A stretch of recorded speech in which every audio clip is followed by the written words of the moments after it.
Hey, everybody, and Happy New Year. Welcome to the first episode of Fractional Fusion in 2026. As a reminder, I'm Matt Loro, founder of Fractional CRO. And I'm Sean Fry. I'm the founder of Embassy Group Incorporated. Yeah, Happy New Year, Sean. Happy New Year, Matt. Yeah, it's going to be a great year. So, what we wanted to really do is just dive right into our first topic of the new year. And we thought that it would be good to really discuss the forces that we see reshaping work in 2026 and why a human-centered talent strategy is really key. And Sean, obviously being the expert in that space, let's just dive right into it, Sean, if you're good with that. Absolutely. Yeah, absolutely.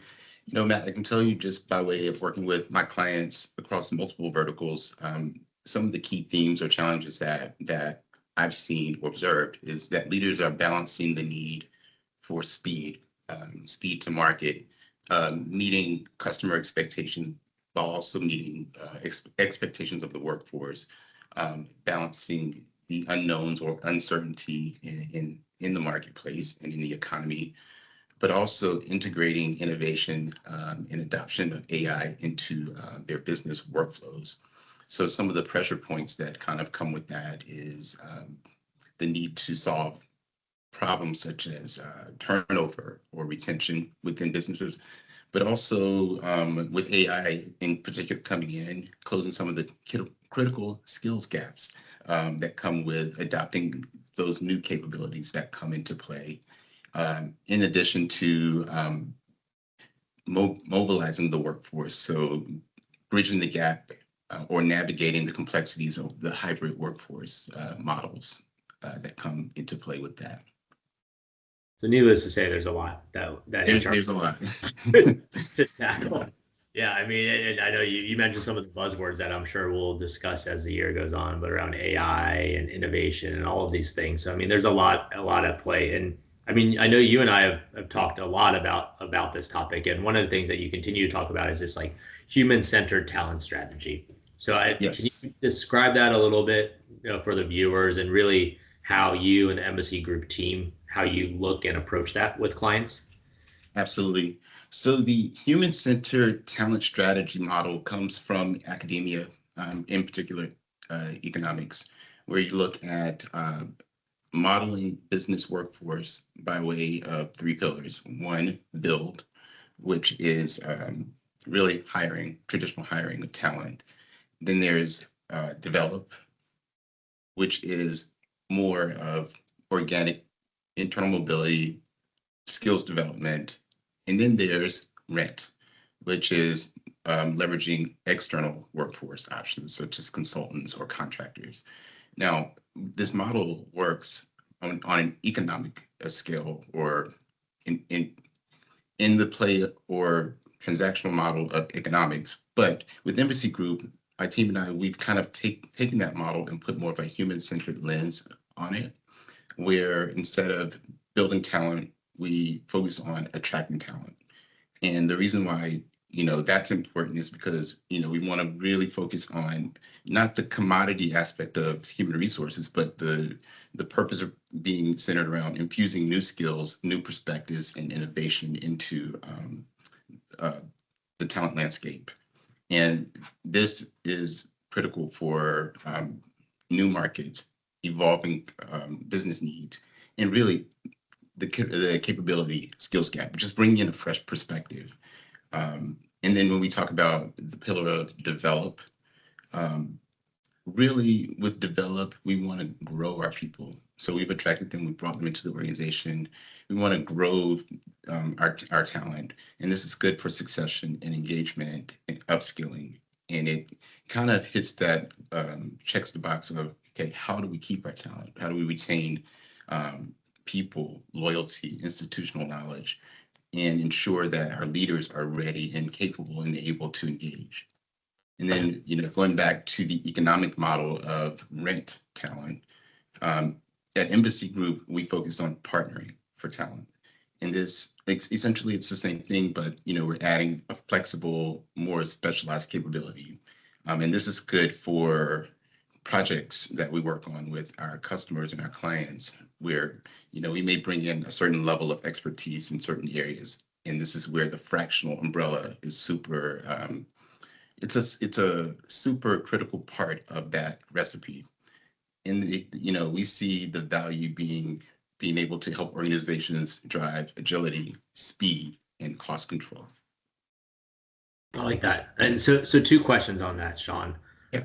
It sounds similar to I think back like in our days when we were working in the recruitment space, it was like the build, buy, borrow, right? It sounds very similar Mhm. to, right? But it's just what I do like is that you've put the human centric piece to it. And is the reason for that, is it because you hear now more and more all this data around like people feel like they're not valued by their companies, right? Like there's people want to feel needed and wanted, right? And that's why you see people jumping jobs or silent quitting or all these kind of things that you hear out in the space. Is that so that Yeah, human centered approach is that to that point? yeah, I mean, that's part of it. That's one Yeah. part, that's one side of the coin where, there may be times, especially when, you know, things are kind of stressful, people may feel valued or they may feel burnout, or, there are a couple of things that kind of go into that. But we've also hit the age of innovation where people are expressing the need for more flexibility in their own personal lives, which kind of carries over into workforce. So people have options. They can either go the traditional employment route, or they may decide to join the gig economy. They may decide that they want to do fractional work or part-time work. So that's where we're seeing that organizations are kind of feeling the brunt of that, and that's why retention becomes kind of a challenge in that respect. So organizations are being encouraged, and this is where Embassy Group, we come in and we really understand the landscape of the organization and what's happening, and we try to drive some remediation, if you will, around how a human-centered talent strategy could fit into an organization. Okay. So how, like, taking all that into account, and there's a lot going on, like we talked about, how do leaders win in this workforce of 2026? And how do you then and the team help them do that? Yeah, leaders win when they can really attract talent that wants to be, that want to be a part of the organization's mission, their purpose, the business, and they understand the business, and that they feel less like a commodity and less transactional and more engaged. So, leadership development is a critical component to embracing talent and engaging talent and retaining talent. I often tell leaders, when you promote someone who's a great worker into a leadership role, make sure that they're ready to lead, because just because they're an excellent contributor, they still will face the challenges that even seasoned leaders will face moving into leadership and having to, drive motivation, engagement, and quality within their talent. So I would say that would be number one, is to kind of focus on the gaps, leadership gaps, and put some remediation and preparation around that. Yeah, it makes a lot of sense. I think we could probably name multiple examples of people that have moved into management roles too quickly Mhm. and then are trying to like backpedal and figure it all out, right? When they were really maybe a good individual contributor, but Yeah, maybe not a great manager, right? And that's fine. So yeah. And then it kind of goes down to, I love to say modernize, because to me, modernize just reemphasizes that need for innovation. So I would say strengthening leadership capability, building human-centered cultures. A culture is key. Designing hybrid systems, if that's the setup of the workforce, but build hybrid systems that work. Modernize the workforce strategy, adopting AI. As fearful as that can be, it can also be a great component to incorporate into your organizational workflow. Um, and I'll just say overall, infusing or implementing um, a future ready organization, always be prepared to upskill talent and operationalize or innovate your workflows. yeah, no, I love that.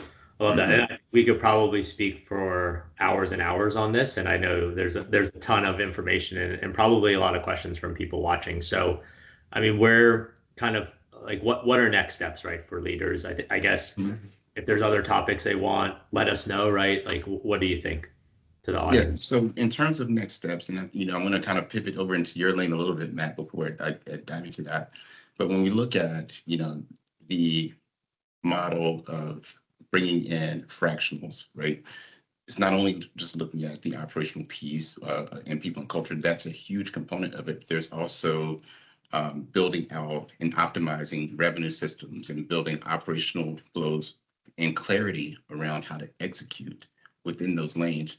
So I would say next steps would be really take a look at your organizations and maybe reflect on areas where there may be opportunities to innovate or optimize people and culture strategies.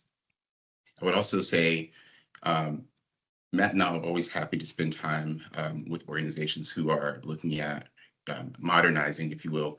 And so I'd love to invite you to maybe schedule just a quick intro call with one of us or both of us so that we can kind of help maybe drive in the right direction in terms of self-assessment. And then if there are things that we can do to partner with you, we'd love to have that conversation as well.